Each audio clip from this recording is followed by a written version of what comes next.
Thank you to our Pregler students. That's the most spirited pledge we've had all year, for sure.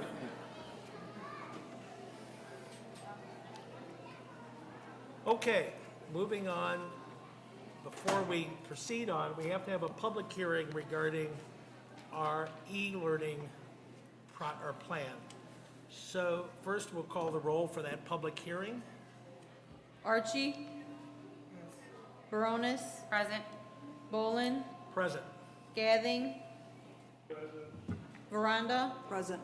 Verrett? Present. Williams? Present. Okay, all members are present for the public hearing. If you would like to proceed on with your presentation, Dr. Gilbert. Good evening. For our public hearing this evening, the information regarding the e-learning plan has several components for public consideration. The first component was to ensure that we announced our e-learning plan in the Daily Journal or in a public publication. Here you will see evidence that it was produced and in print March 22nd and March 25th, 2025. Additionally, communication went out, and here's a sample of the communication that was shared to our community members as well as our staff. The objectives of the e-learning plan we're seeking approval for this evening are to continue to maintain the instructional momentum and minimize disruptions that occurred during emergency closures such as weather-related closures, ensuring that we have 5 clock hours of instruction through a combination of both digital platforms and printed materials, providing equitable access to technology and resources for all students, and supporting our faculty and staff with the training and resources they need to be able to implement our e-learning plan.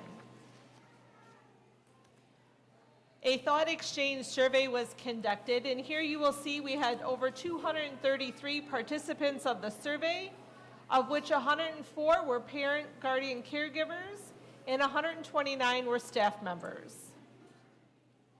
Of the 206 individuals who completed the survey, We had 81% of respondents recommending they agree or strongly agree with the recommended e-learning plan.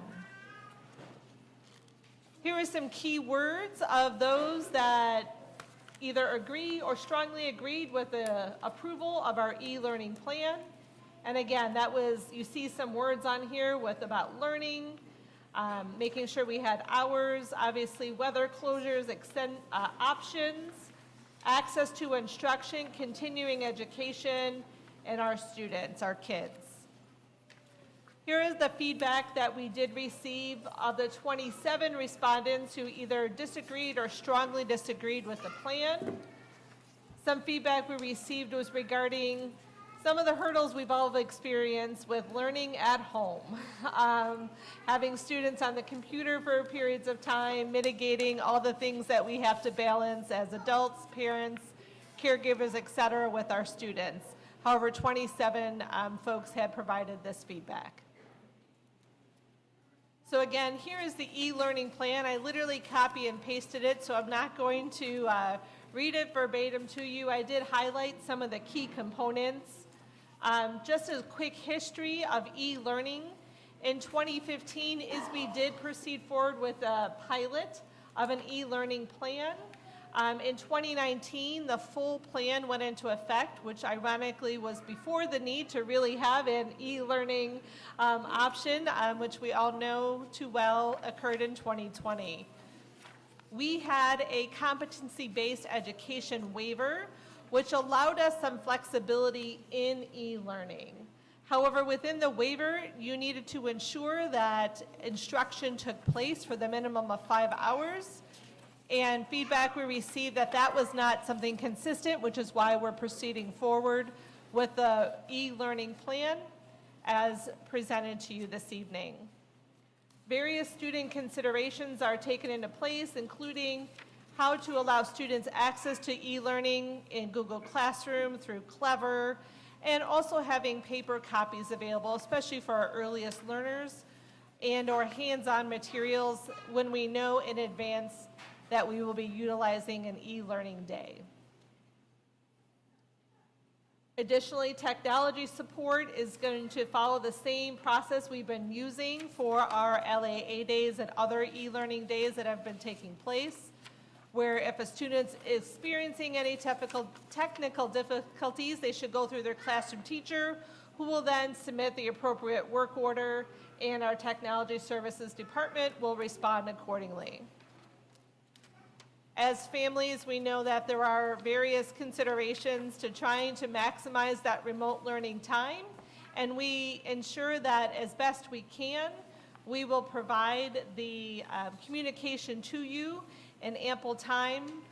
Most of the time it will be prior to the end of a school day if possible, so that students have access to the materials they need in the event we need to utilize an e-learning day.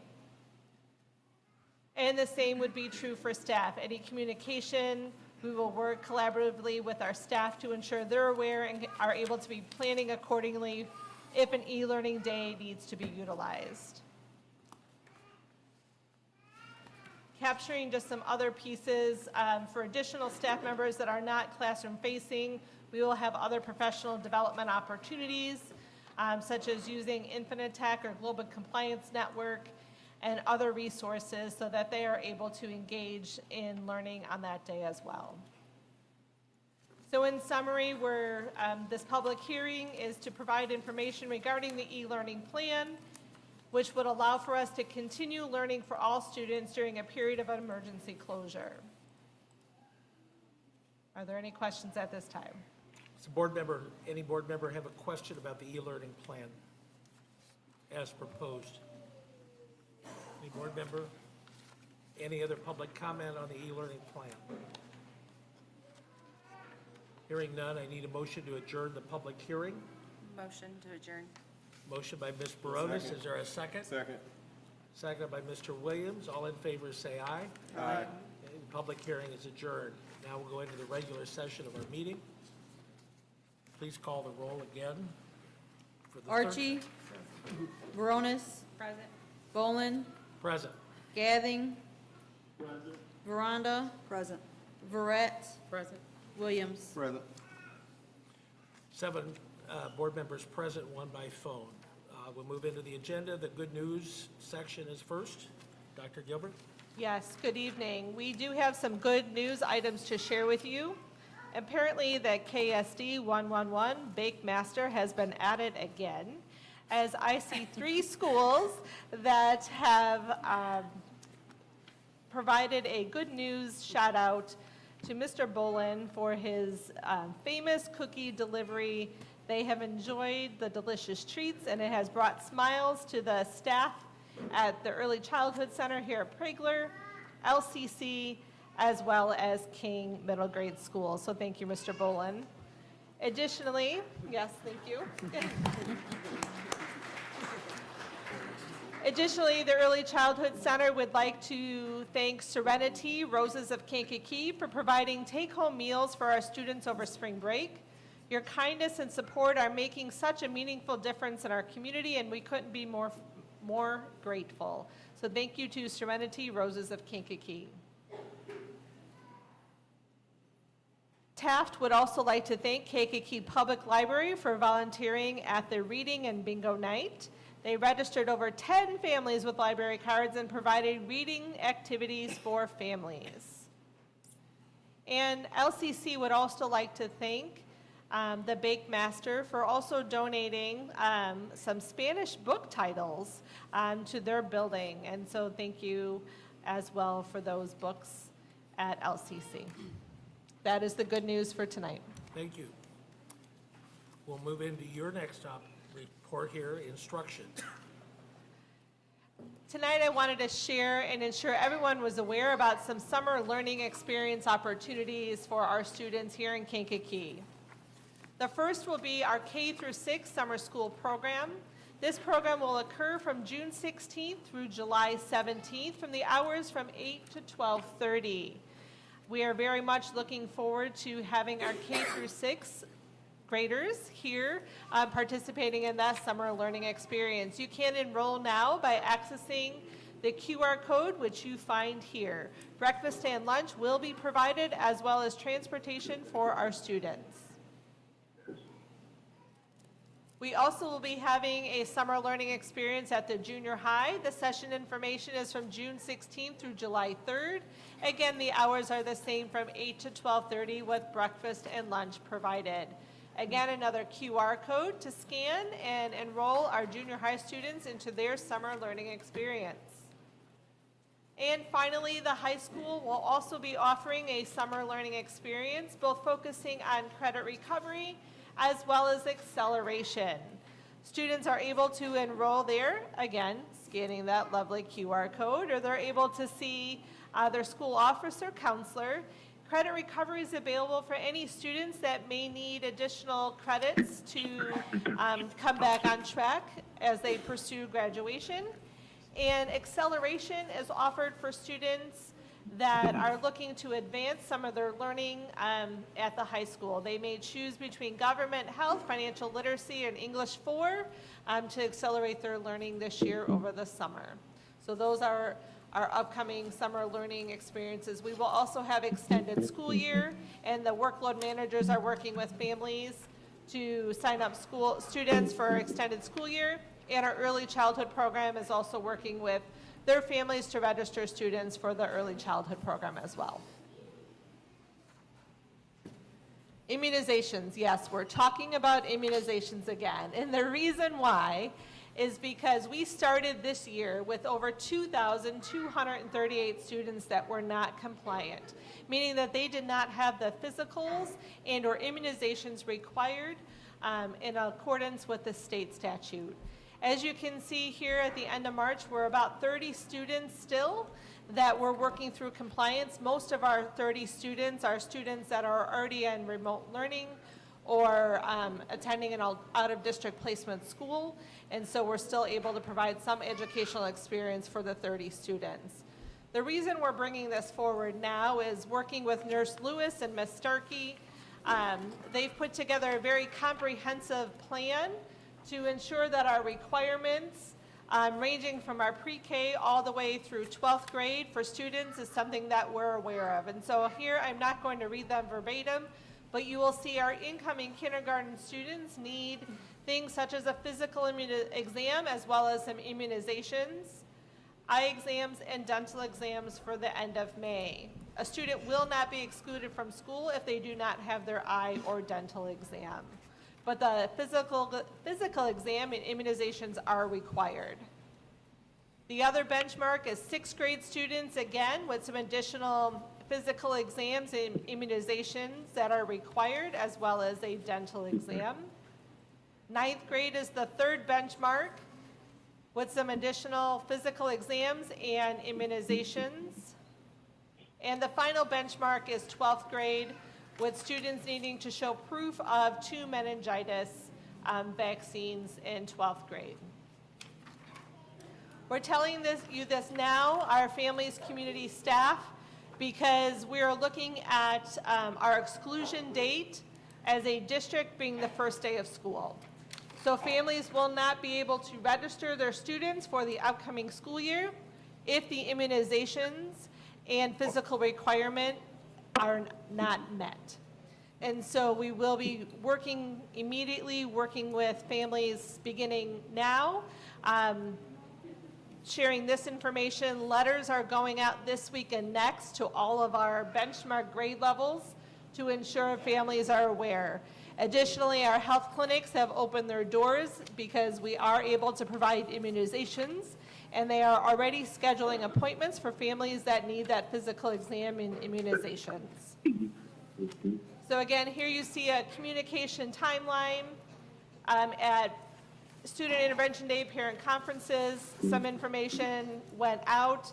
As I indicated, letters will be going out, and we will be beginning to start calls and one-on-one communications with families so that they're aware of the requirements for their children for the upcoming school year. We will continue doing this. October 15th is the deadline for the state, but we will be using the first day of school as our exclusion deadline. We're hoping then, by doing so, we can minimize any unnecessary exclusions and have students immediately begin to access their education at the beginning of the school year. That is the instructional programs update. Are there any questions? Board have any questions? I Ms. just want Barones? to thank everyone that worked on getting everyone caught up on immunizations. I know it's a task. It's not easy. And thank you for being proactive instead of reactive and making sure that our students are well prepared for the first day of school. So thank you to everyone that's worked on that. Thank you, Nurse Lewis, Ms. Starkey, our building principals, our school-based nurses as well that are all helping, and our teachers that are sending messages via Dojo and all the other wonderful ways we communicate with our families. So thank you. I'm just going to second that. I commend the whole team on that. That's being proactive is great. I have a question about the junior high summer school. Only Yes. goes till July 3rd while the rest go to the 17th. What's the reason for that? We're looking at those transitional points, so bringing our students into 7th grade, working with them. We also looked at data from previous years and saw a dramatic decrease in attendance after the 4th of July at that grade level. So for this year, we wanted to use July 3rd as our date, knowing next year we would like all the dates to be the same. Okay, thanks. And I believe in the newsletter that just came out for April, all of the information about immunizations is in that newsletter. If you can't get access to it by computer, let us know. Let your building principal know, and I'm sure they can provide that information. Okay, any other questions? Thank you very much, Dr. Gilbert. Mr. Neal, moving ahead to finance.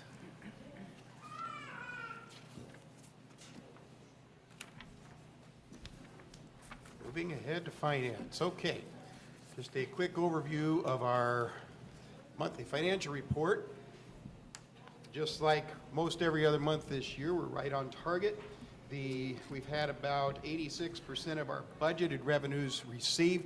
We probably will go a little above the 100% of the budgeted. There are some additional revenues we are receiving this year. And thus far, we haven't seen anything stopped at any level, state or federal. We have a current surplus of about $8 million. That is not the money in the bank. That is what is left over after the the money that's spoken for is spent. Revenues current for this month, this year versus 2024, we're about $7 million higher, and expenditures are about $6,367,000 lower. And some of that is due to construction or things that we didn't spend. I know I've been saying that all year, but I just want to remind people, we didn't just wipe $6 million in expenses out. So, our expenses, we've spent about 77% of total budget. I expect that to be pretty much in line, give or take a little bit, and we are on target for this school year. Basically, as you can kind of watch, they're not in lockstep, but our orange and blue, orange for this year, blue for last year, for revenues up top, expenditures in the middle, and then fund balances is following the same pattern from year to year, and it's going as expected. We haven't had any, I'm knocking on simulation wood grain, any major surprises that have adjusted that. So, hope that helps. So are there any questions regarding this brief financial overview? Any of the board members have any questions? Okay. Just a couple quick things on our agenda items tonight. We did talk in finance about this. We are requesting approval for new driver education simulators. Anyone who's been in driver's ed in Kankakee since probably 1967 has probably used these. So we are finally replacing them so that we can get driver's ed back into the high school building and hopefully move those portable units away. We do have the money. It's coming out of the curricular budget. I don't know if I told Dr. Gilbert that yet or not, but it is coming out of her budget. The other two items on the agenda are kind of housekeeping. We did these over the summer. I promised to do them earlier this year, so here we are. The first is the resolution to authorize spending. What that is asking for is permission to continue paying the bills of the district after the budget expires on June 30th, because our next budget won't be approved until September. So we do have to be able to spend, and we just need board authority to do so. So we're asking that that get approved. And then also a resolution designating the treasurer, that would be me, to develop the tentative FY 2026 budget. To put a little secret out, I've already started, but if you could authorize me to do it, I would appreciate it. And that would be our three items for tonight. Also, for those who love to attend our riveting financial meetings, our next one is on the 24th, and we will be discussing some components of a 5-year financial plan, among a few other interesting topics. So that's all I have for tonight, unless there's any questions. Thank you. Any questions for the board? All right, you're free. Thanks. Thank you. Dr. Anderson, personnel or HR or now people services report. Well, thank you. Good evening, Board President, Superintendent, board members, community. It's good to see each of you. I guess it would be very befitting that I'm sitting next to Ms. Veranda this evening. Ms. V, put that mic close to me. I'm sorry, I was saying get the mic close to you. to me? Yeah. Oh, you can't hear me? So I said it would be very befitting to sit next to Ms. Veranda tonight. Ms. Veranda, last month, you asked me a question. You said, so we're only bringing one teacher? You remember that? Mm-hmm. How many are we bringing tonight? 14. Ah, I'm And sorry. can I say- I'm sorry to inform you that you're wrong. It's not 14, it's 25. All right. We'll talk about that. Okay. So let's get started, ladies and gentlemen. I really want to say, Ms. Veranda and board members, that without these individuals in the Human Resources Department, we would not have been able to fulfill this district with highly qualified and certified teachers. So I'm going to ask the Human Resources Department. People Services. I'm sorry. I'm getting there. We'll get there, Doc. We'll get there. People Services, will you please stand this evening? And I want the community to see you. Stand, raise your hand, wave at them, let them know. You know, people services usually takes a hard hit in any organization. But I want you to know, community, we have a great team who work tirelessly on behalf of the children of this district. In addition to that, I would like for all of those individuals who are on the recruitment team to please stand at this time. Because without that recruitment team going across this country hiring individuals, we would not be where we are today. Okay, we don't have anyone here? But, okay, they're already standing, all right. Please give them a round of applause, ladies and gentlemen. Thank you, People Services, thank you. You may have a seat. Tonight, we will also like to recognize our Golden Apple Teacher Residents. The Teacher Residence Program provides a path to teaching for career changers and college seniors who commit to living and teaching in school districts in Illinois for 4 years after obtaining their teaching license. This program will pay full tuition and fees paid directly by the Golden Apple Foundation. Ladies and gentlemen, more than 2,000 applications are accepted every year. This year, we have 5 of those right here in this district. And we want to recognize Letitia Foster, Eric Cloy, Delvin Johnson, James Elliott, and Quinn McConnell. They have all received full payment, full tuition and fees to go back to school. These were our instructors. So please give them a round of applause. We also have a partnership with Western University, Illinois University, Fine Arts Teacher Residency Program. We have had 4 students to, 4 instructors to be accepted into their program. You know, I was an old English teacher, English and speech communications in the Houston Independent School District. Edgar A. Guest wrote a poem, said it couldn't be done. It couldn't be done. But Kankakee, I want you to know this evening, I'm only going to read the first stanza, and I thought it would be most befitting. Somebody said that it couldn't be done, but she, with a chuckle, replied that maybe it couldn't, but she would be one who wouldn't say so, who wouldn't say so till she tried. So she buckled right in with that trace of a grin in her face, or on her face. If she worried, she hid it. She started to sing as she tackled the thing that couldn't be done. And she did it.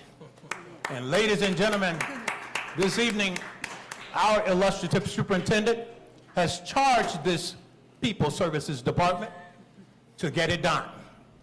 And we're going to deliver on that promise. Thank you so much. Let me share with you, ladies and gentlemen, over the last 3 years, this is really personal to me. Over the last 3 years, parents, I need you to hear this.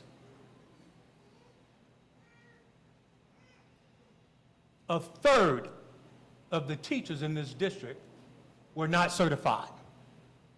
In 23-24, not certified. 24-25, 39% not certified. But I want you to know tonight, the reason I recognize this People Services Department, because come next year, we will have less than 10% of our teachers who are not yet certified, but all 26 of them are in a program to become certified. Yes. Come on, guys, give a round of applause for that information.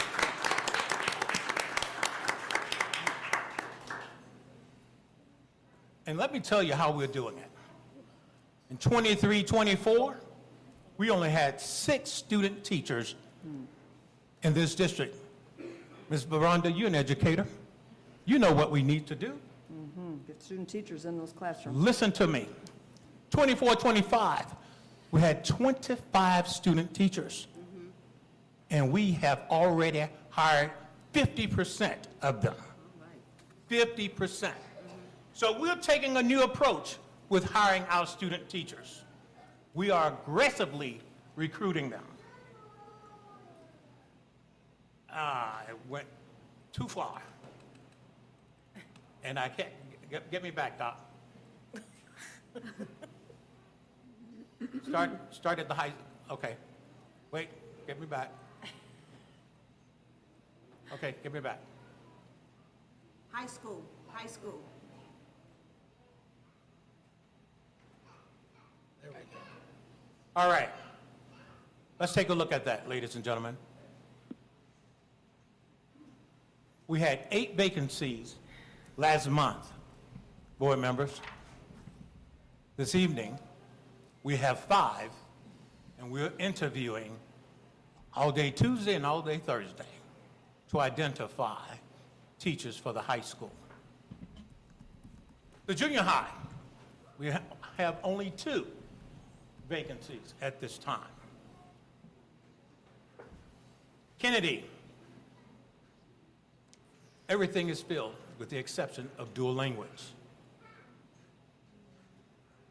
But I want you to notice something, ladies and gentlemen. King Middle School, dual language. Steuben. Ms. Veranda, you asked about that information. Remember that? I'm right. Ms. V, take a look at that. 3 of the 4 positions, 3 are bilingual. We're still interviewing. Here's another one. All positions have been filled at Taft. At Twain, all positions filled.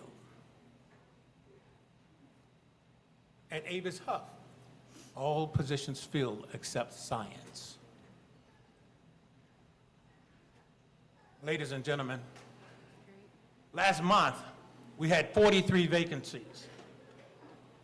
I told you it will be done. Yes, you did. Today, we have 13 vacancies. 13. We have filled 30 positions since last month. So, ladies and gentlemen, our goal, Doc has shared with us that she wanted it done by 26-27. Ladies and gentlemen, we're 90% there already. Yes, thank you so much. That concludes my presentation. Any questions? Well, you called me out like several times here, Dr. Henderson, so of course I have So to of course you're going to have some questions. Come on with it. As a former biologist, I have to come out of retirement, it looks like, to come teach biology, maybe, sciences. You know, I want to commend the efforts of the recruitment team, your department, and hiring certified staff. Thank you. However, I will say I charge the district's leaders, from Dr. Lance to your administrative team, to building administrators, to teachers, to retain all of our teachers through support, communication, integrity, and again, support. We cannot afford to lose the teachers that we have. So I appreciate seeing this. I'm concerned about science. I continue to be concerned about dual language, specific strategies, and reaching students to be willing to move to our area if they don't live here already. And I just have to say, I have a few students of mine as adults who got to come back to school on a huge scholarship that was available to early childhood students who are being hired tonight, which I appreciate the partnerships of all the schools that have accepted student teachers. We know that that is the way to best find teachers is if they are successful in student teaching, then schools want to hire them. And so we appreciate that strengthened partnership for sure. And again, a year from now, I hope every one of these is still, people are still here, plus, and are happy, and they're feeling supported, and that we're moving the district forward in a way that we need to. So again, thank you. Thank you so very much. I just want to ditto what Ms. Veranda said. One of the most important things when I got on the board was to make sure that, getting certified teachers in our dual language program as well. I know that our dual language program has really struggled. So to see that we're getting dual language teachers in front of our multilingual learners is just great news. So thank you for all the work. And like Ms. Veranda said, work on a culture to where we can retain these phenomenal teachers that are in our district now. So thank you for all of your hard work to the whole people services and the whole team as well. So thank you. Thank you. Any other questions, ladies and gentlemen? I don't have a question, but I also have a comment. Thank you Yes, for ma'am. your efforts, but again, like, just to piggyback off what Ms. Veranda said, that to ensure that we are fostering environments in our schools to retain teachers, we have to have them stay. And so whatever that is, we need to make sure that we are supporting them. If they have an issue that's being addressed properly, effectively, and efficiently, so that they can stay. So thank you for all your efforts to get them here. Let's please make sure we're doing what we need to do to make sure they stay. Thank you so very much. Thank you, ladies and gentlemen. Okay, we're moving on to the principal's report. Ms. Powell?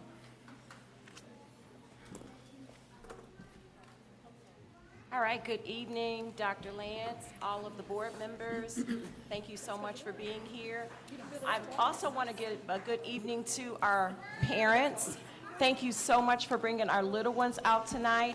We have kind of tweaked things just a little bit because I'd like to get them home and in bed, and so I'm going to have them do the second part of our presentation next. So again, good evening, Dr. Lance, all of the school board members, parents, give yourselves a round of applause. We truly appreciate you being our students' first teachers, and thank you so much for having them out, and to all of my colleagues, good evening.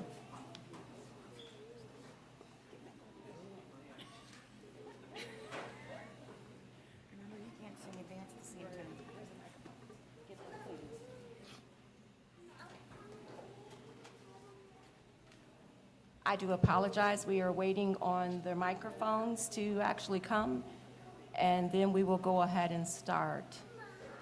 But while we're waiting, you can give them a round of applause because they do look beautiful.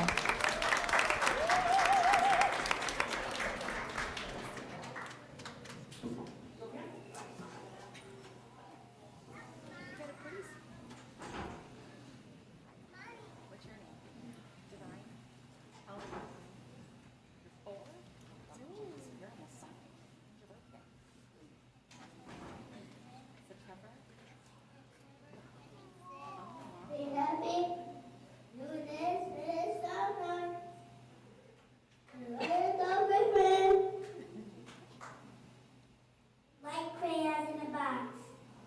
Some are blue, some are red.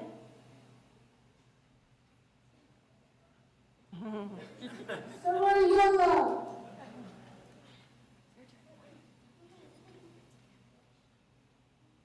But today the reason. Colorful show. Helping each other. What are Kai's gloves?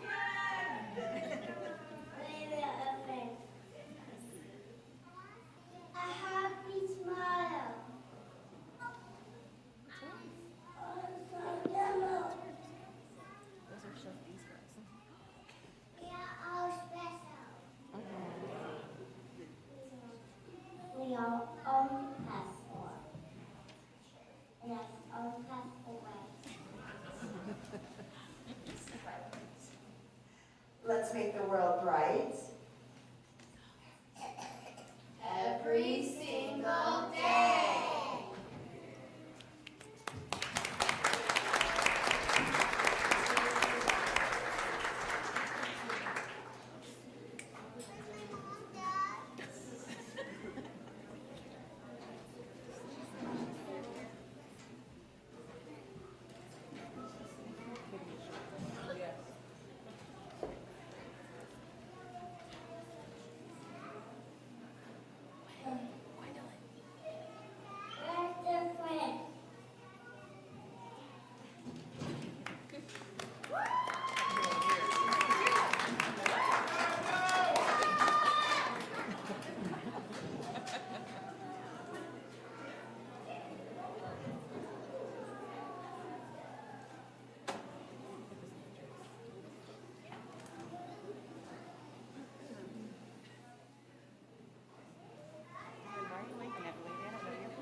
Again, thank you to our families for bringing our students out tonight. Some of our team members will meet you out in the hallway if you do need to leave at this time, and we do have something for our littles. So again, thank you so much for your support.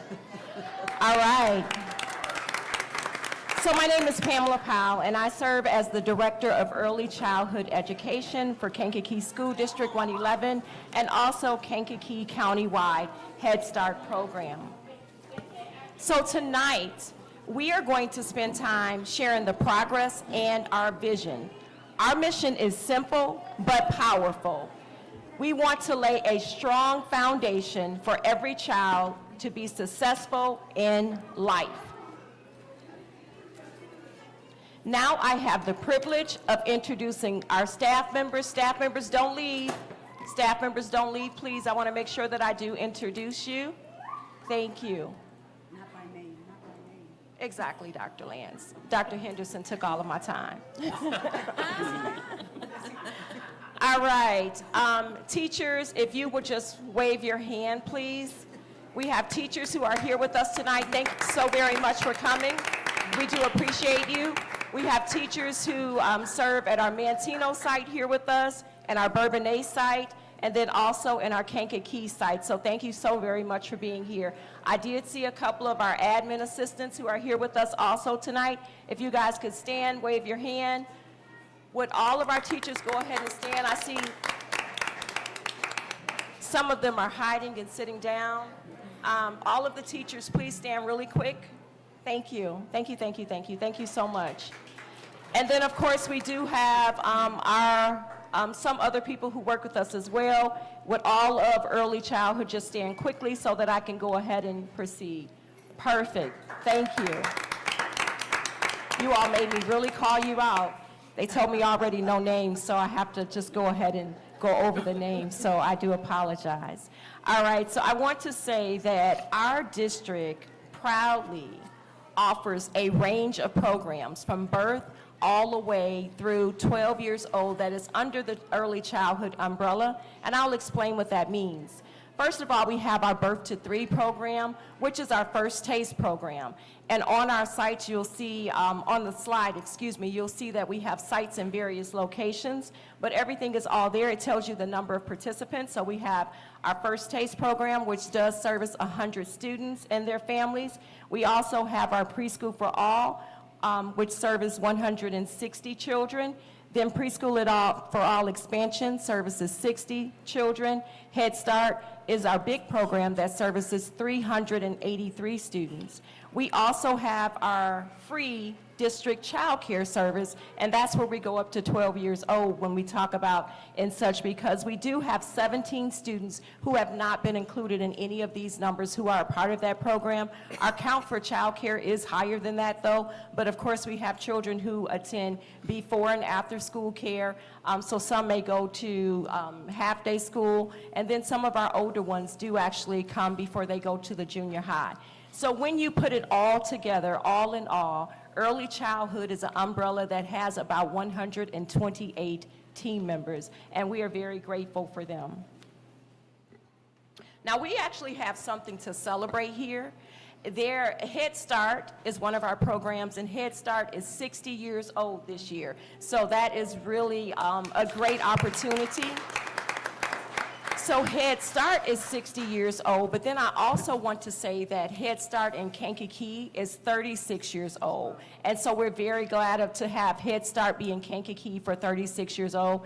And believe it or not, we have someone who has been here for every one of those 36 years. And we'll talk about her a little bit later, but she's been here for every one of those 36 years. So we do have consistency in our program.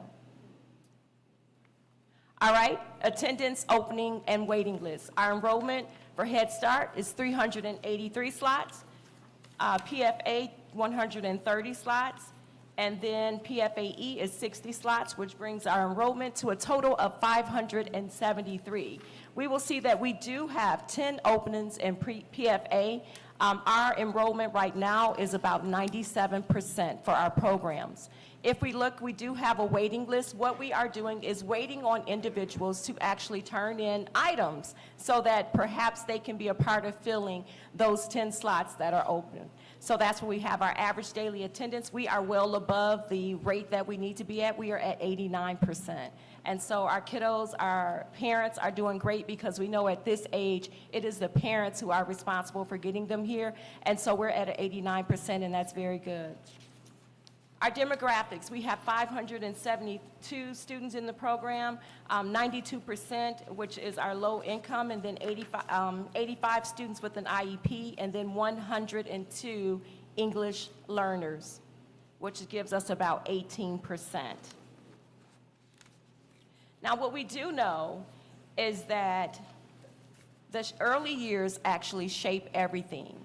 And we know that 90% of the brain development happens before the age of 5. That is why early childhood is so important. If you did not know, we are working with kids to develop them in the very beginning at the onstart, working with their families, and we want to make sure that our programs build strong foundations in learning, and then also social and emotional growth, and then also building the confidence. It takes confidence to get up in front of individuals and speak, and you could tell that some of our babies were jumping on the stage. They were just as happy. So that takes a lot of confidence and a lot of boldness. One of the big things about us that I do want to really highlight is that our programs are high quality. We actually learn through play. We learn through play. Everything that we do is done through play. And that is very exciting to us, because what happens is that we know that children are going to learn differently if it's something that they truly are engaged in and actually want to do. And so with them learning through play, it gives children the opportunity to be able to express themselves in a play setting. And so we feel that that is very important. Of course, our programs want to make sure that we nurture the whole child, academically, socially, and emotionally. It is our duty and responsibility to create a safe, high-quality space where children can actually thrive. A big part of what we do, too, is family engagement. At the heart of everything we do is family engagement. We want our families out with us. We want them engaged. We are always having something to actually get them to come. Our latest endeavor that we had was to actually we have a push to have dads involved in education. Our latest event that we had over 400 individuals present, and it was actually Dinner with Dads, a very good program. We are actually still pushing to make sure that those dads come. Why? Because our mothers, no disrespect, we will have something for them in May, but moms always show up, and they've always been there. So we want to make sure that we're getting dads involved and that they're there with their child. The biggest part of that we actually saw with that program is the look that our children actually had in their eyes, looking up at their hero to say, hey, you're here with me. And so that was something that it was heartfelt. I get jitters just thinking about it now. Yeah, so that was something that was really good to see so many dads that were present. All right, so moving right along. Wow, that was interesting. Moving right along, I guess it really did move me, right? So we do not work in isolation, right? We partner with several local agencies to make sure that we are giving our families wraparound services to give them exactly what they need to have. So that could be as far as providing information for where they can go to actually get a physical, right? Where they can go, maybe housing authority, maybe someone needs some help getting a house, finding a rental. We actually put them in the right hands so that we can give them the information. MOUs here, you will see that most of them are with our school districts, because we actually have classrooms in Bondfield, Mantino. We have the YW, there's a site there, okay?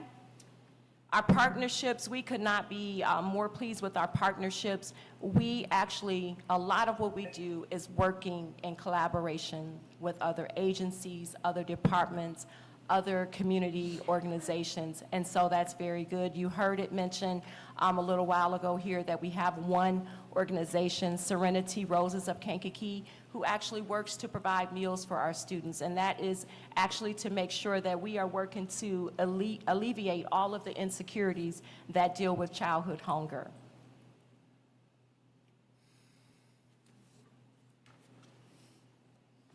Now, when we talk about school readiness, we want to make sure that we are working to ensure that we are offering programs where our students can actually grow. And so what actually happens is that we are working in collaboration to make sure that we're reading the data, we're looking at information so that we can actually show improvement in literacy, numeracy, and social skills. That's very important. If you go on any of our social media sites for early childhood, and this is something that is really heartfelt to me as well, we have family members who have really provided compliments on the testimonies for how we are working with children. There's not a day that goes by where we don't have a staff member who says, hey, that parent was really happy with us. This happened. We have parents who are lined up to drop off children, also to pick them up, and they're always giving us that positive feedback, and that's something that's extremely important. So you can look for those testimonies. We have several videos that we're starting to put out because of everything, of course, that's going on with Head Start in the world, so we're starting to do promote a lot of different things, okay? So I'm going to talk a little bit about Desired Results Developmental Profile, which is known as DRDP, but I did not want to come and give you a bunch of letters, right, without giving you a name. But this is our assessment that we utilize in early childhood. And you will see the various approaches that it has here. There are, all of the 8 domains are listed in which our children are actually observed in to see how they're actually doing. When the students are actually observed, I do want to say that they are observed. There are 100 and, sorry, I lost track of something. Students are actually, there are 52 measures, and students are observed at least twice on each of those measures, and then they are observed for 3 times a year, which would be the fall, the winter, and then also the spring. So I'm going to put up some data in just a moment. When you see that information, it will be for the fall and the spring. I'm sorry, the fall and the winter, excuse me. But we will have our spring data shortly.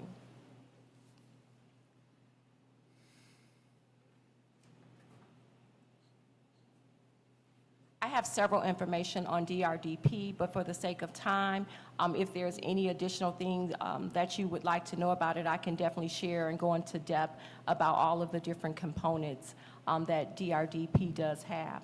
I do want to share this particular screen, which is information from the Winter 25, which has all ages here, and you will see information. I want to highlight over here everything that's building. If you look here, building earlier, building middle, building later, these are students who are kindergarten ready, okay?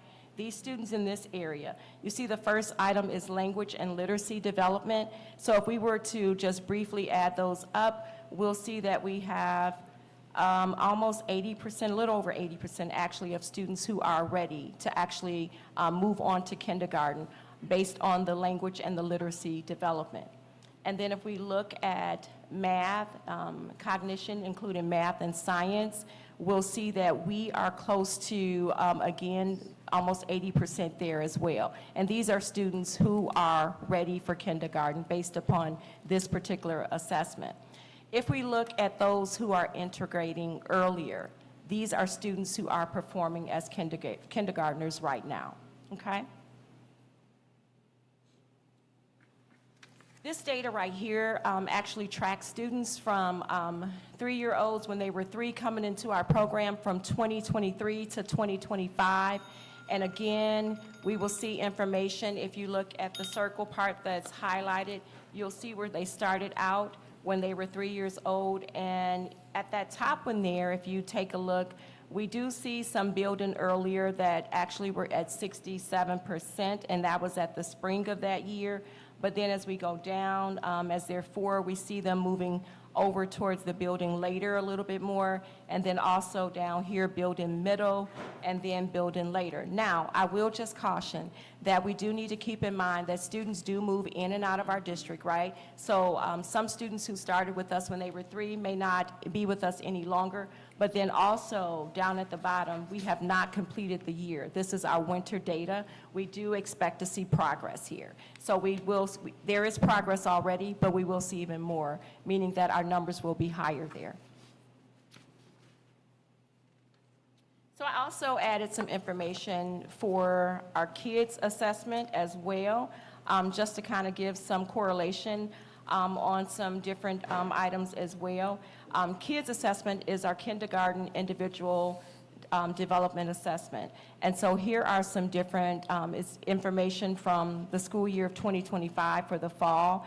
And there are, for this particular assessment, students are actually assessed in approaches to learning, which would be self-regulation, and then also social and emotional development, cognition, which would be math, and then also language and literacy development is also here. So when we look at this particular assessment, and this is very important as we went over it this afternoon a little bit more in detail. When we look at this particular assessment, I do want to highlight that it does show that our kindergartners who went in and actually were assessed this year, they are performing at an average of about 5% below the state average for other kindergartners. And so that's something that with these, the kindergartners coming from us, we do realize that over the summer, there is a decline, right? But we realize that these students were in preschool, they went to kindergarten. At the state level, they're performing 5% below. And so what I want to talk to you about very quickly is that why it matters. This gap highlights a need for earlier intervention and support, right? And then also the continued investment in high-quality early childhood programs such as pre-K and birth to 3 initiatives. And so I want to talk to you about what we're doing to remediate this particular these particular data. In previous years, only 14 measures were assessed in DRDP, okay? This year, all 52 measures are being assessed. So that's something that changed, and that's something that is happening now. The number of observations per measure have been increased from 1 to 2, and in 25-26, they will also increase again from 2 to 3. And so this is how we will actually begin to work with our students to see what we can do to actually change that 5% that we see where our students are below the kindergartners for the kids assessment per state. There's some other things listed here as far as teachers, some different things that we've implemented with their appropriate tools, whether they are Head Start or PFA. There is class for Head Start and then ECHRS for PFA, and teachers are assessed twice a year. In the past, they were only assessed once a year, so we bumped that up to twice a year because feedback is good, right? And we use those moments as coachable moments, not as a moment of I got you or anything like that. It's simply coaching to help us see what we need to do better. We also have the Fidelity Observation Tool. Is also being used for the first time this year in our program as well. And so there are plenty of things that we are doing to make sure that we go back and look to see how we can actually bump those numbers up from that 5%. I will say that accountability measures have been put in place as well. The next thing that I'm going to talk about is our LENA data. I don't know if any of you have ever seen LENA in action, but LENA is actually a program that is all about getting students to talk a little bit more. Students put on what we call a superhero vest, and it has a little tracking device where we measure the words where they are communicating with adults for that particular day. And so we have classrooms that are set up, and they're actually going through LENA, and it is actually amazing. We see kids making progress. For the time that we've had LENA from 2023 to 2025, we've had 763 students who have gone through the program. And what is important is that we have seen an overall increase of 11%. Since we've been utilizing LENA with our language. And so that's something that we do plan to keep around. We've seen the bottom third of our classes, they have increased by 35%. So meaning that they're talking more, because once kids get around other kids, what happens? They begin to talk a little bit more. They don't want to see just one child doing all the talking. Everyone wants to join the ball game, right? All right. So that is our LENA. I'm going to talk very briefly about our 5 essentials.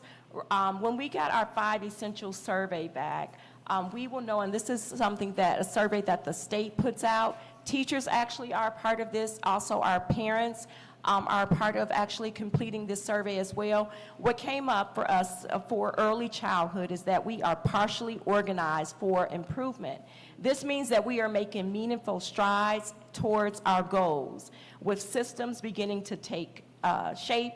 But we also know that there is still work ahead. So we are forging ahead to get done what we need to get done. We are being very intentional about making sure that our plans are lining up so that we can work together to make sure that we have targeted professional development for educators. We expand family engagement activities, and we work to actually make sure that we are making sure that our students are being challenged to support our systems there. And so those are some things that we're doing. Basically, what we're doing is tightening up our multi-tiered systems to ensure that every student has the opportunity to have a path from cradle to college readiness. All right. Our program goals here, and I'm just going to go through these briefly. Our program goals, making sure that we want to make, we're developing and implementing supports in place for all of our students. Building strong trust and relationships with families and staff to support social emotional well-being, and then also creating clear supportive communication systems to define roles. That's something that we've really been working on. How do we get those clear communication pieces in place? We spent a lot of time with that this year. We're not there yet, but we're still working on it. And then, of course, our Head Start program goals and school improvement goals.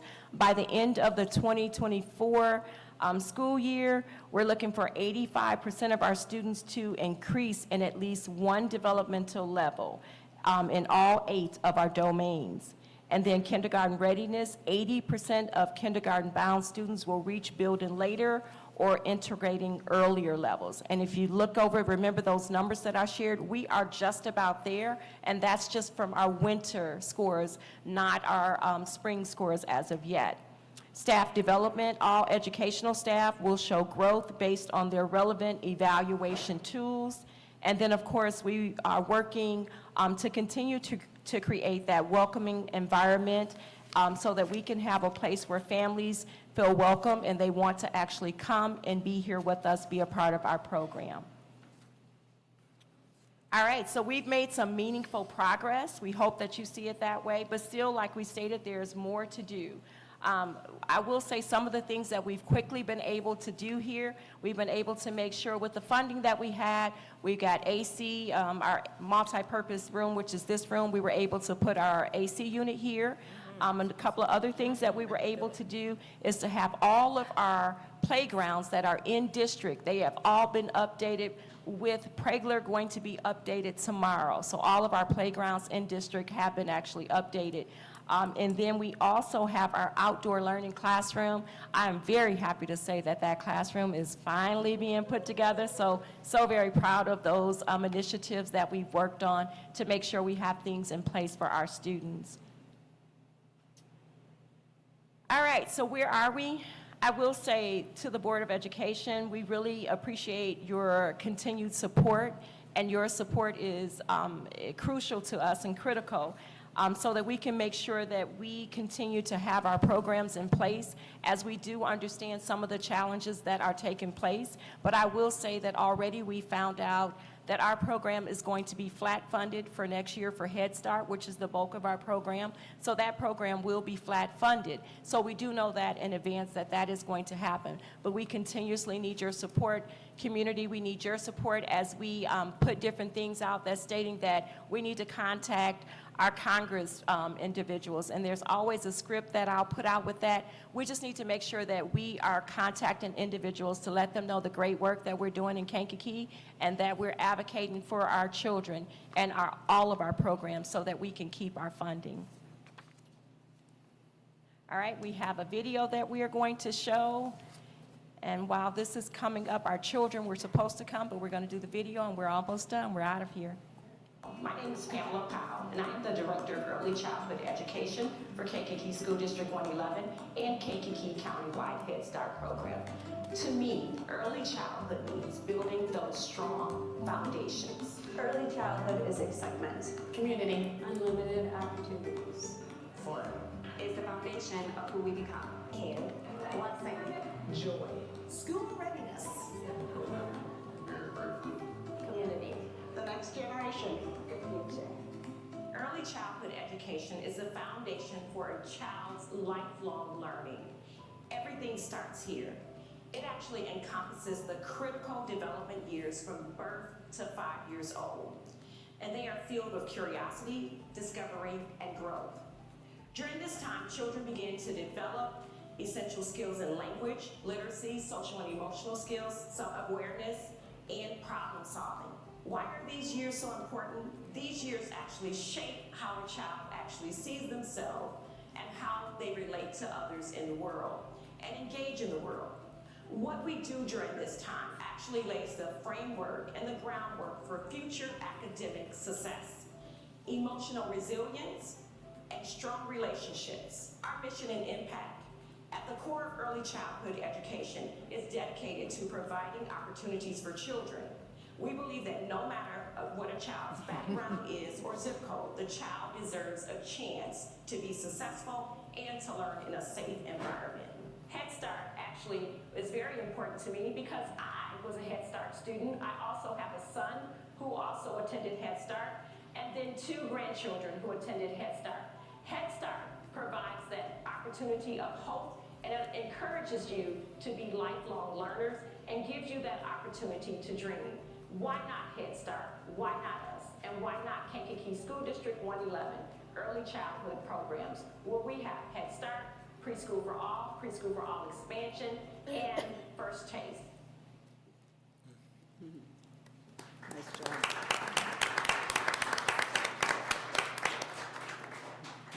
That concludes our report. At this time, I do want to acknowledge our board members and just give you just thanks for all that you do. Thank you for working with us. Thank you for your support, your unwavering support, I'll say, and just your continued dedication to us. We know that you don't get paid anything like most people think, right? But you're here and you come and you're supporting for us, and so we thank you. We do have a token of appreciation for board members. Inside of each of your bags, assistant directors and supervisors, will you help them, please? Inside of each of your bags, not that bag, Carrie Phelps, not that bag, thank you. Inside of each bag, you will find a framed card, which our students actually created for you. And then you will also find a book entitled, Oh, the Places We Will Go. The reason for that book is simply because we believe that it all starts here in early childhood. And if you allow your minds to grow, oh, the places you will truly go in life. Again, thank you so very much for all that you do for our children, for our community. We thank you. Dr. Lance, we also have something for you as well. They've given it to you. Okay. Ms. Gilbert, we have something for you. Mr. Neal, is he gone? If he is gone, we will give that to someone in HR. And then as well as Dr. Henderson, we have something for you. Again, thank you all so very much. And last but not least, ladies, last but not least, I need that bag and I'm out of your way, I promise. And I will not tell you all what Dr. Henderson did to me. I'll leave that. So you heard me say that there is a person who has been here for 36 years. When I first arrived, we had 3 team members who had been here for 30 plus years who were serving in administration. 2 have retired, right? But 1 is still here. We have a running joke. She tells me that I'm going to wheel her out. But this is actually the time to honor her. She's been here for the duration of our program. That is Ms. Carrie Phelps.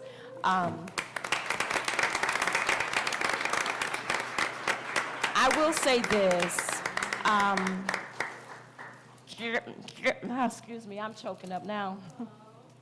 Carrie has really helped to steer things here with me and to help keep me grounded and just to make everything go well. Thank you so much.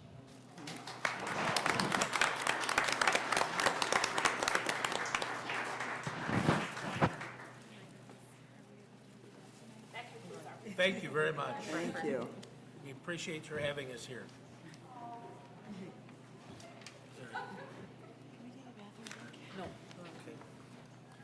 Okay, there are no public comments tonight, so we move on to the consent agenda. The consent agenda includes approval of board minutes, approval of regular bills, approval of payroll and related bills, approval of Head Start Council information, recommended policy changes. This is our second reading for all of those policies we went through.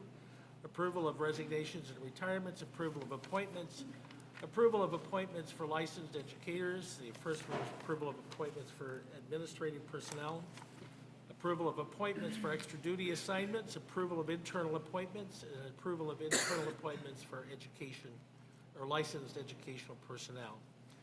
First of all, is there any request to have any item removed from the consent agenda? Hearing none, is there a motion to approve the consent agenda as presented? Mr. Gathing is still with us?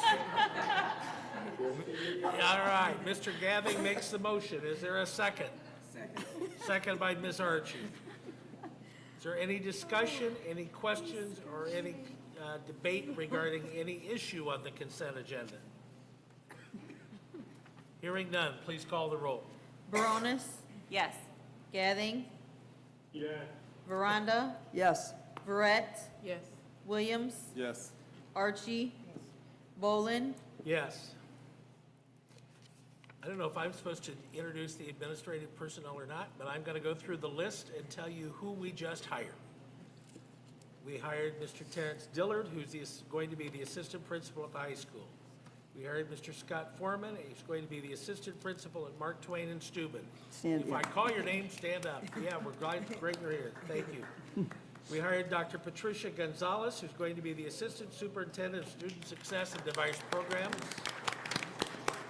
We hired Abraham Mobley, who's going to be the assistant principal at Kennedy Middle School. Congratulations to our new administrators. We're happy you're here. We also hired Mr. Henderson, that's part of our 25, right? I'll get into it. We hired Jacqueline Artema, thank you, who's going to be a first grade teacher at Steuben. We hired Zoe Alden, who's going to be a first grade CCA teacher at Taft. We hired Kia Clay, who's going to be is being recalled as the dance instructor at the high school. We hired Maura Daly, who's going to be a music teacher at King Middle School. We hired Maxwell Gooding, who's going to be a music teacher at Taft. We hired Donna Lamont, who's going to be a social worker at the high school. We hired Melinda Moss, who's going to be a math teacher at the high school. Bright Magno, who's going to be a French teacher at the high school. Megan Nims, who's returning to the district, is going to be a third grade science magnet teacher at Taft. Sacramento Pena Gutierrez is going to be a physical education teacher at Kennedy Middle School. And I'm going to butcher this one, I'm sorry. Litzahaya Reina, who's going to be a first grade dual language teacher at Mark Twain. Estefania Silva, who's going to be a first grade teacher at Steuben. We're welcoming back Kendra Sykes, who's going to be a first grade CCA teacher at Taft. Madison Welker, who's going to be a fourth grade teacher at Kennedy Middle. We're also hiring support personnel, Anicia McWilliams at Pregler School, child care worker Michaela Shaken, who's going to be a paraprofessional here at Head Start, or Suma here. Maria Alvarado is going to be a paraprofessional here at Pregler. We are also acknowledging some internal transfers. Bradley Bochenik is going to be an assistant principal at KJHS, and Michelle Dahl is going to be the ninth grade assistant principal at KHS. There are a number of internal appointments for licensed education personnel. Shadrach Adu is going to be a math teacher at junior high. Margaret Adu is going to be the fourth grade teacher at King. Pamela Bell is going to be an English teacher at the high school. Eric Cloy is going to be a special ed teacher at the high school. James Elliott is a sixth grade teacher at Kennedy Middle School. Yasmin Espinoza is going to be the first grade bilingual teacher at Steuben. Mary Kilbright is assuming the job of social studies teacher at Avis Huff. Michelle Kropp is re-becoming a kindergarten teacher at Taft. Sheila Marin will be a fifth grade teacher at Kennedy Middle. Randall Ward is going to be a fourth grade gifted teacher at King. Salamatu Yaha is going to be a fifth grade teacher at King. Rebecca Parks is going to be the coordinator of public relations. Elaine Brookshaw Redmond is going to be a cafeteria helper at Pregler. Linnea Rutherford is going to be a classified staffing specialist in the People Services Department. And Bernice Salinas is going to be a cook at King Middle School. Wow. Congratulations to all of you who are with us and have joined us. I've been asked and been given, Dr. Gonzalez, we want to give you some special attention. You're assuming a position of great importance, a new position, but of great importance in our district.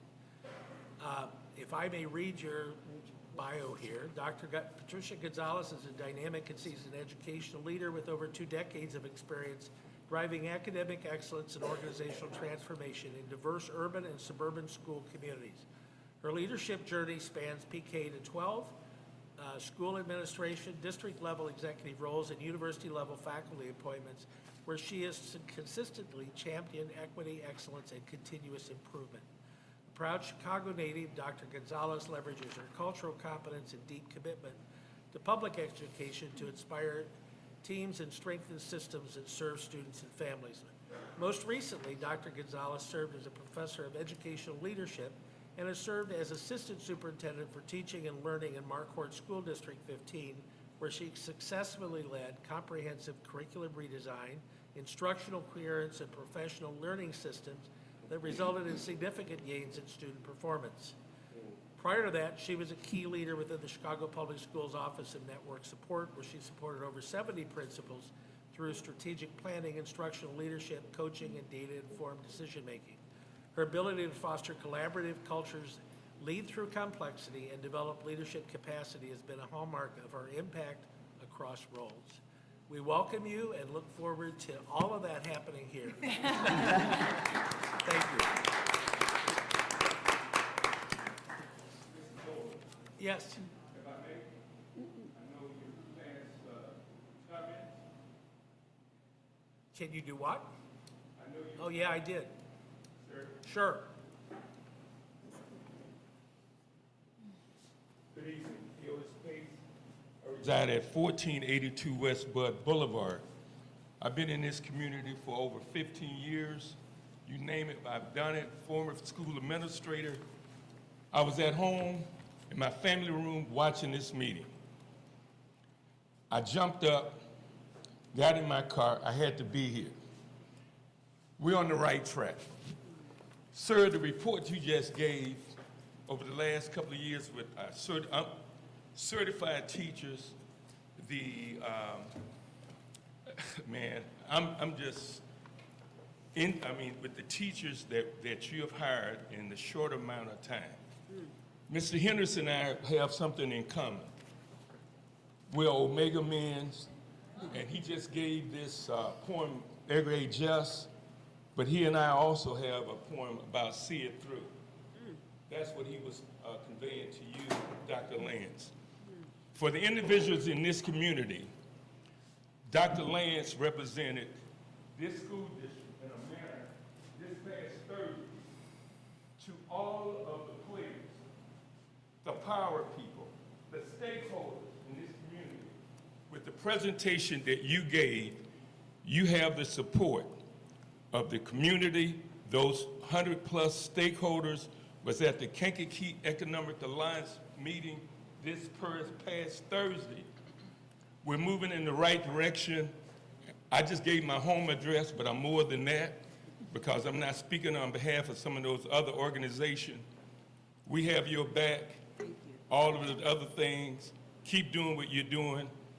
This team that stood up, Dr. Gilbert, I know you were there, Morgan, and my frat brother, I'm elated. Thank you. Thank you. Okay, moving on, we are to action items. The first item on the agenda is approval to modifications of the superintendent's contract. For the community's information, we have spent a great deal of time in reviewing and making and evaluating, and we've come to a conclusion with that item. and I'll add more comments later on. But do we have a motion? I guess we have 4 motions on the approval of modifications to superintendent's contract. Ms. Rhonda? So move. I'd like to move to modify Dr. Lance's contract under 4 areas for vote. Well, wait a minute, we're going to do one at a time here. So the first motion would be to accept her 25-26 goals as presented to us. Okay? Motion to accept the goals with the one modification that we made for, as she has developed along with the board for the 25-26 year. When those goals get shared, as I'm sure that they will, you'll be impressed. But anyway, was there a second? Jess seconded the motion. Is there any discussion? Hearing none, call the roll. Gathing. Yes. Veranda. Yes. Verret. Yes. Williams. Yes. Archie. Baronis. Yes. Bolin. Yes. Okay, is there a second motion? Second motion is to award a 4% raise based on a 24-25 performance. Is there a second? Second. Second by Ms. Baronis and Mr. Gathing. Any discussion? Hearing none, call the roll. Veranda. Yes. Verret. Yes. Williams. Yes. Archie. Yes. Baronis. Yes. Gathing. Yes. Bolin. Yes. Motion carries. I'm sorry, I didn't announce the previous motion. It carried 7 ayes, 0 nays. This motion carries 7 ayes, 0 nays. Is there a third motion? Third motion is to extend Dr. Lance's contract for 1 year. That would be a 4-year contract, correct? Yes. Okay. Is there a second to that motion? Second. Second by Mr. Gathing and Ms. Baronis. Any discussion? Hearing none, call the roll. Verret. No. Williams. No. Archie. Baronis. Yes. Gathing. Yes. Veranda. Yes. Bolin. Yes. Motion carries 4 ayes, 3 nays. Is there a fourth motion? The fourth motion is to defer the residency requirement for 1 year. Is there a second? Second. Second by Ms. Baronis and motion made by Ms. Veranda, seconded by Ms. Baronis and Mr. Gathing. Any discussion? Hearing none, call the roll. Williams. Yes. Archie. Which one was that? Defer residency for 1 year. No. Baronis. Yes. Gathing. Yes. Veranda. Yes. Verret. No. Bolin. Yes, motion passes, 5 ayes, 2 nays. I'm going to hesitate because what Theodis took a little of my thunder. Thursday I came in late, and I apologize for that, but sometimes my secondary employer, my law office, has some time. But after the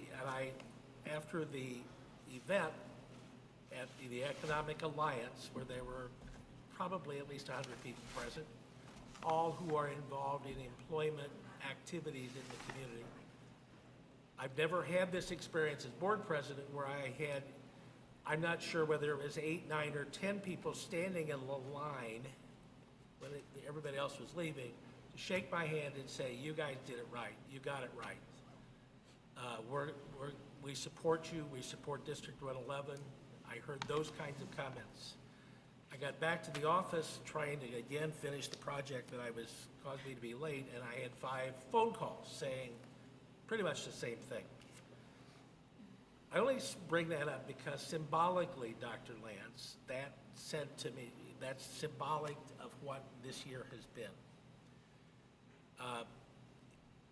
You and I developed a list of the things that you've had to do to mop up this district instead of turning student achievement around this year. And it's a long list of very, very difficult things that you've had to do, whether it's fill 30 classrooms at the beginning of the year, whether it's be subjected to a tax for the YEP grant over which you had no activity or control. The YEP grant wasn't extended, you didn't stop it.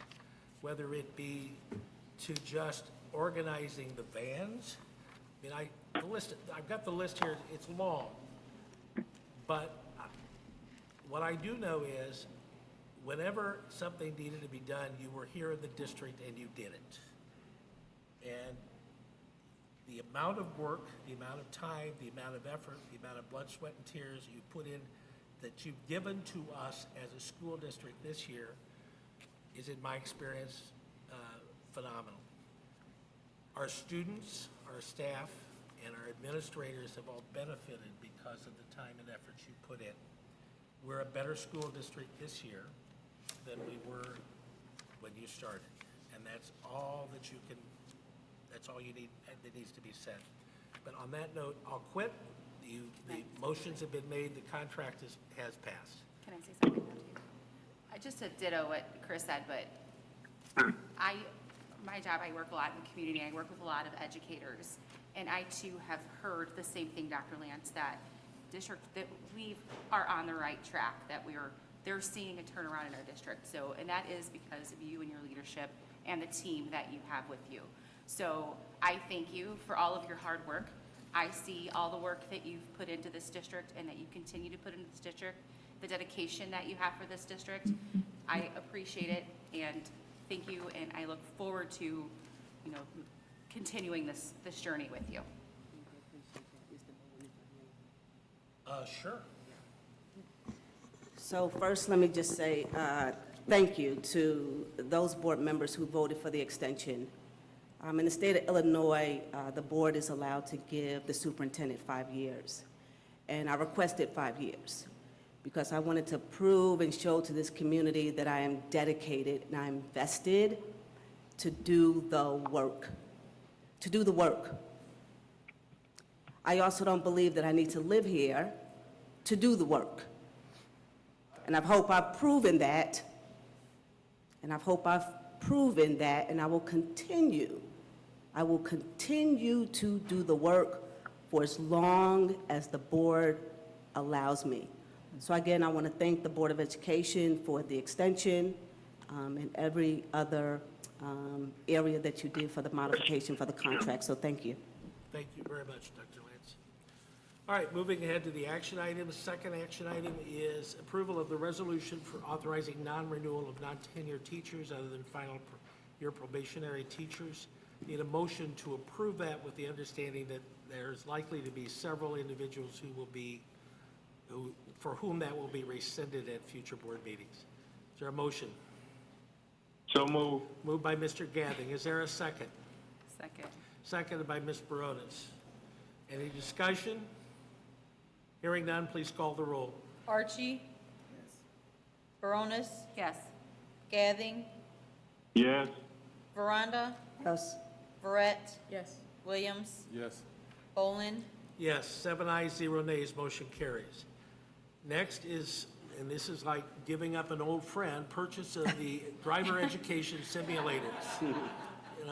Well, can I just say that 1967 was a pretty good year. I'm not sure that. Can I just say, please, that like in 1972, I think I was in that simulator probably, so maybe I need it in my backyard or something. That may make the justification to replace these simulators even more pressing.